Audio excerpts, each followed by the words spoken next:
Depuis le début de ta carrière, Christophe, Oui. tu sembles vivre, en tout cas, d'un œil extérieur, ton homosexualité avec beaucoup de sérénité. Je voulais savoir si ça avait toujours été le cas. Oui.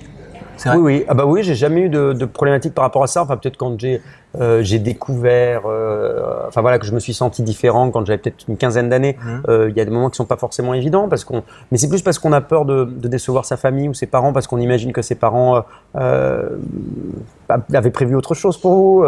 On n'a pas envie de déplaire et de poser problème. On n'a pas envie d'être le vilain petit canard de la famille. Je pense que c'est plus ça. Mais moi, j'ai jamais eu de soucis. Après.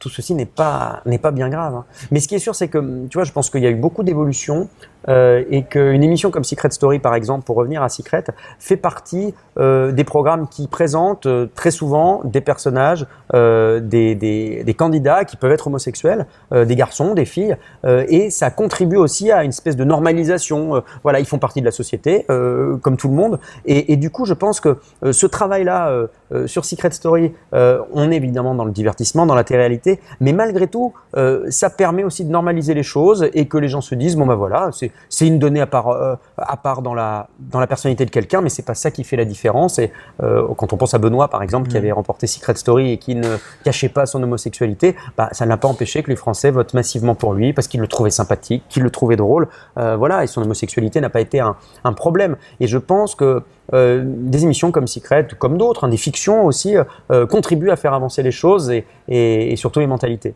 Donc tu n'as jamais eu peur d'être estampillé en gros animateur gay? Non, pas du tout. D'être dans une case, quoi. Non, non, j'ai pas eu peur de ça. J'ai pas eu peur. Je me suis posé un peu la question au tout début parce que j'ai présenté une émission sur une chaîne gay qui s'appelait Pink TV. Je me suis posé la question, je me suis dit si ça se trouve. Parce que ça va pas me suivre.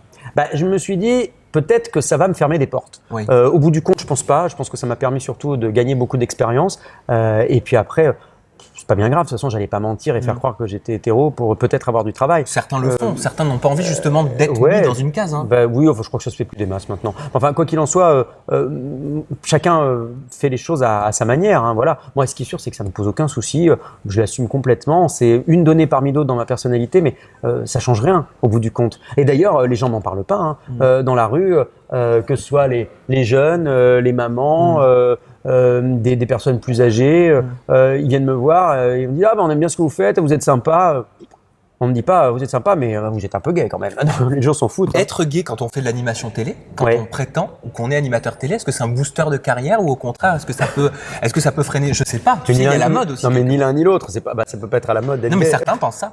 Ah oui, non, après non, c'est le talent qui fait la différence, en tout cas les capacités, les performances qu'on peut faire et puis le goût du public et c'est pas votre sexualité qui va être un plus ou un moins. Non, ce qui est sûr en tout cas, c'est à mon avis, alors ça c'est très personnel, je pense que si on se cache, si on n'assume pas qui l'on est, je pense que le public, il y a une distance. À mon avis, il y a une distance avec le public. Parce que le public, on voit tout avec l'œil, l'attitude qu'on a à l'antenne. Et quand on a un petit blocage dans sa tête, quand on n'est peut-être pas à l'aise à 100% soi-même, je pense que le public s'en rend compte. Moi, en l'occurrence, ça n'a jamais été un problème. Je suis à 100% moi-même. Pour l'instant, écoute, pourvu que ça dure, mais le public apprécie ce que je fais.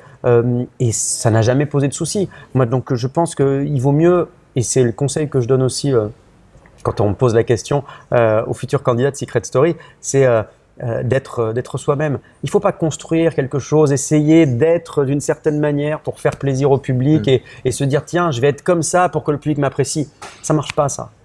Tu es l'investigateur également donc d'une charte qui a été signée par l'ensemble des chaînes du groupe TF1. Ça signifie quoi concrètement pour que les personnes qui nous regardent comprennent? Alors, c'est une charte professionnelle, une charte LGBT, donc lesbienne, gay, bi et trans, une charte d'inclusion dans l'entreprise. C'est-à-dire que, grosso modo, on envoie comme message, si vous êtes dans cette entreprise, que vous avez une différence, que vous êtes homo, que vous êtes bi, ça ne pose pas de problème.